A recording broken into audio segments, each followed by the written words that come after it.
ಮಂಗಳೂರಿನ ಕುಂಟಿಕಾಣದಲ್ಲಿರುವ AJ institute of allied health ಸೈನ್ಸ್ನ 2018-19ನೇ ಅಲೈಡ್ ಹೆಲ್ತ್ ಸೈನ್ಸ್ ಬ್ಯಾಚ್ನ ಉದ್ಘಾಟನೆ ಹಾಗೂ ಓರಿಯೆಂಟೇಷನ್ ಕಾರ್ಯಕ್ರಮವು ಎಜೆ ಆಡಿಟೋರಿಯಂನಲ್ಲಿ ನಡೆಯಿತು.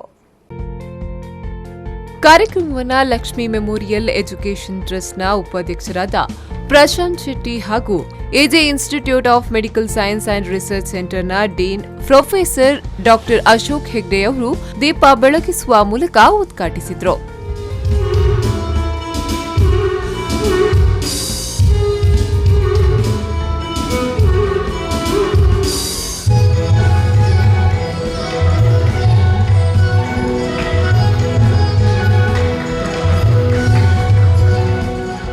ಈ ಸಂದರ್ಭದಲ್ಲಿ ಪ್ರೊಫೆಸರ್ ಡಾ ಅಶೋಕ್ ಹೆಗ್ಡೆ ಅವರು ಅಲೈಡ್ ಹೆಲ್ತ್ ಸೈನ್ಸ್ ಕೋರ್ಸ್ನಲ್ಲಿ ಆರೋಗ್ಯದ ರಕ್ಷಣೆಯ ಮಹತ್ವದ ಕುರಿತು ತಿಳಿಸಿದರು.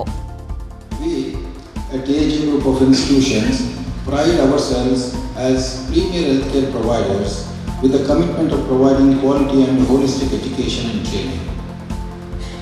Dear parents and students, I assure you that we have made a wise choice in selecting AG Institute of Allied Health Sciences as our place for professional studies.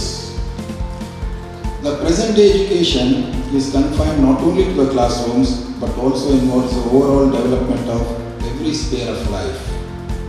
This makes the professionals to survive and sustain themselves. We at AJ fortunate enough to get the management led by visionary Dr. AJ Shetty and Prashant Shetty at its helm of affairs. ಕಾರ್ಯಕ್ರಮದ ಅಧ್ಯಕ್ಷತೆಯನ್ನ Lakshmi memorial educational ಟ್ರಸ್ಟ್ನ ಉಪಾಧ್ಯಕ್ಷರಾದ ಪ್ರಶಾಂತ್ ಶೆಟ್ಟಿ ಅವರು ವಹಿಸಿದ್ರು. ಈ ಸಂದರ್ಭದಲ್ಲಿ ಅವರು AJ group of ಇನ್ಸ್ಟಿಟ್ಯೂಷನ್ನ ಧ್ಯೇಯೋದ್ದೇಶಗಳನ್ನು ವಿದ್ಯಾರ್ಥಿಗಳಿಗೆ ತಿಳಿಸಿದ್ರು.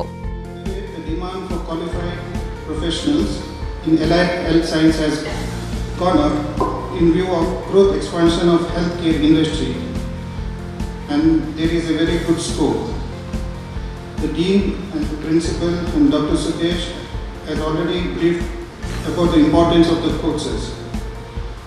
As you are aware, we are conducting around 10 UG courses and 3 branches of PG courses in Allied Health Science and total intake of 210 per year. Special attention is given to the best and smooth functioning of the course for betterment of students. So your success is important to each and every one of us. Finally, with these few words, ಕಾರ್ಯಕ್ರಮದಲ್ಲಿ AJ institute of allied health ಸೈನ್ಸ್ನ ಪ್ರಾಂಶುಪಾಲರಾದ professor ಡಾ Sushith, AJ institute of medical science and research ಸೆಂಟರ್ನ ಅರವಳಿಕೆ ತಜ್ಞರಾದ professor ಡಾ Sudesh Rao, associate ಡೀನ್ಗಳಾದ ಡಾ ಮೋಹನ್ ದಾಸ್ ರೈ, ಡಾ ಫ್ರಾನ್ಸಿಸ್ ಎನ್ಪಿ ಮೊಂತೆರೋ, ಮೆಡಿಕಲ್ ಸೂಪರಿಂಟೆಂಡೆಂಟ್ರಾದ ಡಾ ಸಚ್ಚಿದಾನಂದ ಮತ್ತಿತರರು ಉಪಸ್ಥಿತರಿದ್ದರು. ಶರತ್ ಸಾಲಿಯಾನ್, ವಿ4 ನ್ಯೂಸ್ 24/7 ಮಂಗಳೂರು.